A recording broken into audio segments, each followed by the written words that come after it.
সকলোকে সুপ্ৰভাত জনাই নতুন এটা ভিডিঅ'লৈ আপোনালোক সকলোকে স্বাগতম জনাইছো। আশা কৰিছো নিশ্চয় আপোনালোক সকলো ভালে আছে। আজি হৈছে 24 মাৰ্চ। আজি ৰাতিপুৱাৰ কেইটামান গুৰুত্বপূৰ্ণ খবৰ আপোনালোকলৈ লৈ আহিছো। আপোনালোকে ভিডিঅ'টো শেষৰলৈকে চাব বুলি আশা কৰিলো আৰু শেষত আপোনালোকে আপোনালোকৰ মতামত কমেন্টৰ জৰিয়তে জনাব। আৰু এইখিনিতে আপোনালোকক সদায় কোৱাৰ দৰে চেনেলটোলৈ যদি আপোনালোক নতুনকৈ আহিছে চেনেলটো ছাবস্ক্ৰাইব কৰাৰ লগতে কাষতে থকা বেল আইকনটো প্ৰেছ কৰি অল কৰি থব, যাতে নতুন এটা ভিডিঅ' দিয়াৰ লগে লগে আপোনালোকে আগতীয়াকৈ চাবলৈ পায়। যদি ভিডিঅ'টো চাই ভাল পায় লাইক এটা কৰি দিব আৰু শ্বেয়াৰ কৰি দিব বুলি আশা কৰিলো। এতিয়া আগন্তুক 26ৰ নিৰ্বাচনলৈ বহুত এটা বেছি দিন নাই। এতিয়া নিৰ্বাচনৰ প্ৰাকখনত এতিয়া নিজৰ যি দলৰ যি সাংগঠনিক ভেটি সেইখিনি সবল কৰিবৰ বাবে প্ৰত্যেকে সেইখিনি প্ৰস্তুতি চলাই আছে।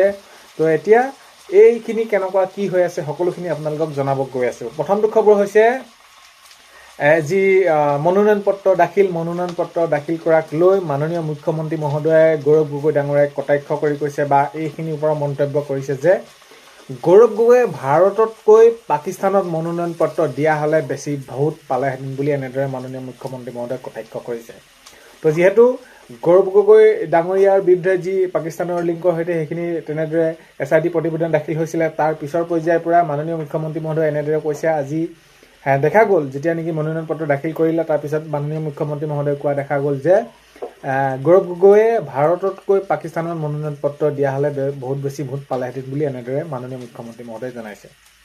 নেক্সটটো খবৰ, আগন্তুক 26ৰ নিৰ্বাচন একেবাৰে ওচৰ পালেহি আৰু মাননীয় মুখ্যমন্ত্ৰী মহোদয়ে যিহেতু এতিয়া আগন্তুক 26ৰ নিৰ্বাচনৰ বাবে নতুনকৈ যিসমূহ সমষ্টি নিৰ্ধাৰণ হৈছিলে সেইসমূহত তেওঁ নিৰ্বাচনী প্ৰচাৰ চলাব লাগিব। নিজৰ সমষ্টিত তেওঁ বহুতখিনি সময় দিব নোৱাৰে, এইখিনি আগতীয়াকৈ মাননীয় মুখ্যমন্ত্ৰী মহোদয়ে জনাইছে। আৰু যিহেতু দেখা গ'ল মাননীয় মুখ্যমন্ত্ৰী মহোদয়ে জন আশীৰ্বাদ যাত্ৰাত অংশগ্ৰহণ কৰিলে সমষ্টি বাকীৰ ওচৰত, আৰু তেতিয়া এইখিনি উল্লেখ কৰিছে যে মই বাউণ্ডেৰী নহয় ছিক্সাৰ মাৰি বহুত বেছি ভাল পাওঁ। তো এনেদৰে জনাইছে মাননীয় মুখ্যমন্ত্ৰী মহোদয়ে আগন্তুক 26ৰ নিৰ্বাচনত আমাৰ জয় হ'ব বুলি এনেদৰে জনাইছে। মোৰ সেইখিনি বিশ্বাস আছে।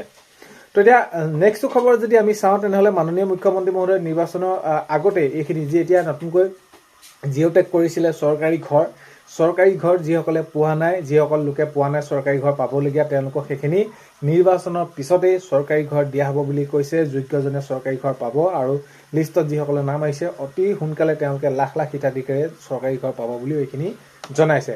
আৰু ইয়াৰ সমান্তৰালকে যদি চাওঁ আটাইতকৈ গুৰুত্বপূৰ্ণ আৰু এখন আঁচনি মহিলাসকলৰ বাবে যি অৰুণোদয় আঁচনি এতিয়া যিসকল মহিলাক প্ৰায় 40 লাখ মহিলাক এতিয়া সাঙুৰি লোৱা হ'ল। আৰু আগন্তুক সময়ত এতিয়াও বহুতখিনি মহিলা বাদ পৰি আছে। সেই যিসকল মহিলা বাদ পৰি আছে তেওঁলোকক আগন্তুক সময়ত নিৰ্বাচনৰ পিছত চৰকাৰ যেতিয়া নেকি গঠন হ'ব তেওঁলোককো এইখিনি দিয়াৰ কথা মাননীয় মুখ্যমন্ত্ৰী মহোদয়ে জনাইছে। আৰু ইয়াৰ সমান্তৰালকৈ যদি চাওঁ আমি তেনেহ'লে এতিয়া আমাৰ যদি ৰেচন কাৰ্ড এখন আছে, ৰেচন কাৰ্ড এখন থকাৰ পাছত আমি কি পাওঁ? বিনামূলীয়াকৈ চাউল পাওঁ। তো চাউলৰ পাছতে এতিয়া চৰকাৰে কি দিলে? সুলভ মূল্যত চেনি, দাইল, নিমখ 100 টকা দিলে আপোনালোকে কি পাব? 1 কেজি চেনি পাব, 1 কেজি নিমখ পাব, 1 কেজি আপোনালোকে দাইল পাব। তো এতিয়া কি কৈছে মাননীয় মুখ্যমন্ত্ৰী মহোদয়ে, এতিয়া যদি নিৰ্বাচন হয়, এতিয়া নিৰ্বাচনৰ পাছত তেওঁলোকৰ যদি চৰকাৰ গঠন হয়, এতিয়া এই যি চাউল যিদৰে আপোনালোকে বিনামূলীয়াত পাই আছে ঠিক তেনেদৰে আপোনালোকে দাইল, চেনি, নিমখ এইখিনি পাব। আৰু তাৰ সমান্তৰালকে কি কৰিব? 1 লিটাৰকৈ মিঠাতেল দিয়াৰো ব্যৱস্থা গ্ৰহণ কৰা হ'ব বুলি মাননীয় মুখ্যমন্ত্ৰী মহোদয়ে জনাইছে। নেক্সট খবৰ হৈছে মই মৰিয়নীবাসীৰ ওচৰত মূৰ দুৱাইছোঁ। তো ৰূপজ্যোতি কুৰ্মী ডাঙৰীয়াই যিহেতু মনোনয়ন পত্ৰ দাখিল কৰিলে, মনোনয়ন পত্ৰ দাখিল কৰাৰ দিনা এই যি মৰিয়নী সমষ্টিবাসী ৰাইজক মই মূৰ দুৱাইছোঁ, মই মোৰ ফালৰ পৰা সেৱাৰ ধৰিছোঁ। আগন্তুক যি 26ৰ নিৰ্বাচন আছে মোক বহুত বেছি মৰম কৰিব ৰাইজে, মই বুজি পাওঁ। আৰু ৰূপজ্যোতি কুৰ্মী ডাঙৰীয়াই কৈছে যে মই এই যি মৰিয়নীবাসী ৰাইজৰ হৈ কাম কৰিবলৈ মই আৰু বহুত বেছি চেষ্টা কৰিম বুলি ৰূপজ্যোতি কুৰ্মী ডাঙৰীয়াই মন্তব্য কৰিছে। আৰু লগতে কৈছে যে মৰিয়নীত এইবাৰ বিৰোধী বুলি কোনো নায়েই, মোৰ লগত বিৰোধী বুলি কোনো নায়েই, আৰু কংগ্ৰেছটো একেবাৰে মৰিয়নীত খতম বুলি এনেদৰে জনাইছে ৰূপজ্যোতি কুৰ্মী ডাঙৰীয়া। সেইটো আগন্তুক নিৰ্বাচনৰ ফলাফলৰ সময়ত গম পোৱা যাব। এইটো মাননীয় ৰূপজ্যোতি কুৰ্মী ডাঙৰীয়াই তেনেদৰে মন্তব্য আগবঢ়াইছে। নেক্সটটো খবৰ হৈছে APSC চাকৰিৰ নামত কোটি কোটি টকা ঘোচ লোৱা মানুহে কংগ্ৰেছে আদৰ্শৰ কথা কয়, এনেদৰে মাননীয় মুখ্যমন্ত্ৰী মহোদয়ে জনাইছে। তো যিহেতু APSC সময়ত বা বেলেগ অন্য ধৰণৰ চাকৰি ক্ষেত্ৰতে হওক লাখ টকা, কোটি টকা এনেকুৱা ধৰণৰ চাকৰি পইচা দিলেহে তেনেদৰে পায়। তো এনেকুৱা সময় আকৌ আদৰ্শৰ কথা ক'লে বহুত বেছি কেনেকুৱা ধৰণৰ কথা আহি পৰে সেইখিনি আপোনালোকে জানিছে। আৰু আমি এতিয়া যি নিযুক্তি দিছোঁ, নিকা নিযুক্তি যি স্বচ্ছভাৱে দিছোঁ, মেধাভিত্তিত দিছোঁ, যিয়ে তেনেদৰে মেধাভিত্তিত চাকৰি পাইছে সকলোৱে পাইছে। আৰু আগন্তুক সময়তো আমি চাকৰি তেনেদৰে দিবলৈ চেষ্টা কৰিম, প্ৰায় 2 লাখতকৈ অধিক। নেক্সট খবৰ হৈছে বিজেপিয়ে যাক প্ৰতিশ্ৰুতি দিয়ে সেয়া পালন কৰে। কুশল দুৱৰী ডাঙৰীয়া মন্তব্য কৰিছে, যিহেতু তেওঁ কৈছে বিজেপিয়ে মোক দলৰ হৈ কাম কৰিবলৈ তেনেদৰে কৈছিলে আৰু কাম কৰিছিলোঁ, আৰু সেই যি প্ৰতিশ্ৰুতি তেওঁলোকে দিছিলে প্ৰতিশ্ৰুতি ৰক্ষা কৰিলে, আৰু মই শিৱসাগৰ বিধানসভা সমষ্টিৰ পৰা তেনেদৰে প্ৰাৰ্থিত্ব সেইখিনি লাভ কৰিলোঁ, এনেদৰে জনাইছে কুশল দুৱৰী ডাঙৰীয়াই।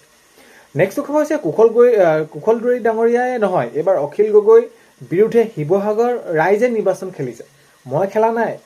মই নিৰ্বাচন খেলা নাই, হয় শিৱসাগৰ ৰাইজে খেলিছে, এনেদৰে জনাইছে কুশল দুৱৰী ডাঙৰীয়াই। নেক্সট খবৰ হৈছে লুৰিণজ্যোতি গগৈ মোৰ কাৰণে কোনো ফেক্টৰ নহয়। তো চক্ৰধৰ গগৈ ডাঙৰীয়াই মন্তব্য কৰিছে, আগন্তুক ২৬ নিৰ্বাচনত যিহেতু প্ৰতিদ্বন্দ্বিতা হিচাপে থিয় দিছে এইবাৰ লুৰিণজ্যোতি গগৈ ডাঙৰীয়া, আৰু লুৰিণজ্যোতি গগৈ ডাঙৰীয়াৰ বিষয়ে এইখিনি কৈছে যে লুৰিণজ্যোতি গগৈ ডাঙৰীয়া মোৰ কাৰণে কোনো ধৰণৰ ফেক্টৰ নহয় বুলি চক্ৰধৰ গগৈ ডাঙৰীয়াই তেনেদৰে মন্তব্য কৰিছে। নেক্সট খবৰ হৈছে যোৰহাটবাসীয়ে বিচাৰে ডাবল ইঞ্জিনৰ চৰকাৰ। পবিত্ৰ মাৰ্ঘেৰিটা ডাঙৰীয়াই মন্তব্য কৰি কৈছে যে যোৰহাটবাসীয়ে ডাবল ইঞ্জিনৰ চৰকাৰ বিচাৰে, আৰু বিজেপি চৰকাৰ হোৱাটোৱে বিচাৰে, কাৰণ কেলৈ আমি যিখিনি কাম কৰিছোঁ নিযুক্তিৰ ক্ষেত্ৰতে হওক, স্বাস্থ্য বিভাগত হওক, শিক্ষা বিভাগত হওক, বাট পথেই হওক বা যিকোনো ক্ষেত্ৰত যেনেধৰণে নহওক আমি যিখিনি কাম কৰিছোঁ, আৰু ইয়াৰ বাবে যোৰহাটবাসীয়ে আমাকে বিচাৰে বুলি পবিত্ৰ মাৰ্ঘেৰিটা ডাঙৰীয়াই মন্তব্য কৰিছে। নেক্সট খবৰ হৈছে হাজাৰ হাজাৰ সমৰ্থকৰ সৈতে মনোনয়ন দাখিল কৰিলে শিৱসাগৰ যি প্ৰাৰ্থিত্ব লাভ কৰিছে বিজেপিৰ ফালৰ পৰা কুশল দুৱৰী ডাঙৰীয়া। তো আজি সেইখিনি আমি যোৱাকালি দেখিলোঁ যে হয় শিৱসাগৰত হাজাৰ হাজাৰ সমৰ্থক লৈ মনোনয়ন দাখিল কৰিলে শিৱসাগৰত কুশল দুৱৰী ডাঙৰীয়াই। নেক্সট খবৰ হৈছে মোক ঘৰৰ ল'ৰাৰ দৰে মৰম কৰে জালুকবাৰীৰ লোকে। তো মাননীয় মুখ্যমন্ত্ৰী মহোদয়ক জনাইছিলে বা এইখিনি সুধিছিলে যে যিহেতু আগন্তুক ২৬ নিৰ্বাচন পালেহি, এই যি আপোনালোকে আজি আশীৰ্বাদ যাত্ৰাত অংশগ্ৰহণ কৰিছে কেনেকুৱা ধৰণৰ মৰম পাইছে, কি হৈছে। তো মাননীয় মুখ্যমন্ত্ৰী মহোদয়ে জনাইছে যে মোক ঘৰৰ ল'ৰাৰ দৰে এইখিনি মৰম কৰে বুলি মাননীয় মুখ্যমন্ত্ৰী মহোদয়ে জনাইছে। তো জালুকবাৰীৰ যিসকল লোক আছে সেইসকলে মোক ঘৰৰ ল'ৰাৰ দৰে মৰম কৰে। নেক্সট খবৰ হৈছে সুখে দুখে মৰিয়নীবাসীৰ মই কাষত থাকিব বিচাৰোঁ। ডক্টৰ জ্ঞানশ্ৰী বৰাই মন্তব্য কৰিছে। তো ৰাইজৰ দলৰ পৰা যিহেতু প্ৰাৰ্থিত্ব এইবাৰ লাভ কৰিছে, মৰিয়নী সমষ্টিত তেওঁ প্ৰতিনিধিত্ব কৰিব, আৰু এইবাৰ তেওঁ এইটো কৈছে যে সুখে দুখে মৰিয়নীবাসীৰ ৰাইজৰ মই কাষত থাকিব বিচাৰোঁ। নেক্সট খবৰ হৈছে MLA হ'বলৈ হ'লে মাত মিহি হ'ব লাগিব। তো এনেদৰে জনাইছে ৰূপজ্যোতি কুৰ্মী ডাঙৰীয়াই, যিহেতু তেওঁ বিপক্ষে থিয় দিছে ৰাইজৰ দলৰ প্ৰাৰ্থী ডক্টৰ জ্ঞানশ্ৰী বৰা, আৰু এইখিনিক লৈ তেনেদৰে সেইখিনি ৰাজনৈতিক কটাক্ষবিলাক থাকে, আৰু তেনেদৰে কৈছে যে MLA হ'বলৈ হ'লে মাত মিহি হ'ব লাগিব। নেক্সট খবৰ হৈছে গৌৰৱ গগৈয়ে জানি বুজি মোৰ নাম কটা নাই। ভাস্কৰ বৰুৱা ডাঙৰীয়াই তেনেদৰে মন্তব্য কৰিছে। তো গৌৰৱ গগৈয়ে জানি বুজি মোৰ নাম কটা নাই বুলি এনেদৰে মন্তব্য কৰিছে, যিহেতু আমাৰ দল হাই কামাণ্ডৰ ওপৰত ভিত্তি কৰি তেনেদৰে চলে, আৰু সেইখিনিক লৈ মই জানো গৌৰৱ গগৈয়ে মোৰ নাম জানি বুজি কটা নাই, ভাস্কৰ বৰুৱা ডাঙৰীয়াই মন্তব্য কৰিছে। নেক্সট খবৰ হৈছে মুখ্যমন্ত্ৰীক ৰুধিবলৈ কংগ্ৰেছ প্ৰাৰ্থী বিদিশা নিয়োগে ল'লে ন কৌশল। তো যিহেতু জালুকবাৰী সমষ্টিৰ পৰা এইখিনি প্ৰাৰ্থিত্ব লাভ কৰিছে কংগ্ৰেছৰ ফালৰ পৰা, আৰু দেখা গ'ল মুখ্যমন্ত্ৰীক ৰুধিবৰ বাবে মাননীয় মুখ্যমন্ত্ৰী মহোদয়ে বিগত যিসমূহ বছৰত তেনেদৰে কাম কৰিছে আমি দেখি আহিছোঁ, আৰু মই সেইখিনি বহুত বেছি ক'বলৈ নাযাওঁ তেওঁৰ বিষয়ে, তেওঁলোকে জ্যেষ্ঠ, আৰু সেয়ে তেওঁলোকৰ শুভেচ্ছা থাকিল।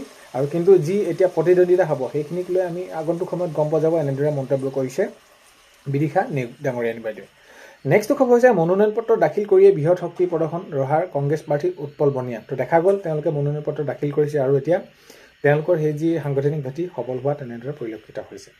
তো আজি ২৪ মাৰ্চৰ ৰাতিপুৱা খবৰ এইকেইটাই আপোনালোকক জনালোঁ। ভিডিঅ'টো শেষলৈকে চোৱাৰ বাবে বহুতেই বেছি ধন্যবাদ। ভিডিঅ' আপোনালোকক প্ৰথমতে কোৱাৰ দৰে চেনেলটোলৈ যদি আপোনালোক নতুনকৈ আহিছে ছাবস্ক্ৰাইব কৰাৰ লগতে কাষতে থকা বেল আইকনটো প্ৰেছ কৰি অল কৰি থ'ব, যাতে নতুন এটা ভিডিঅ' দিয়াৰ লগে লগে আপোনালোকে আগতীয়াকৈ চাবলৈ পায়। তো আজিলৈ অন্য এটা ভিডিঅ'তে লগ পোৱা হয়, বাই।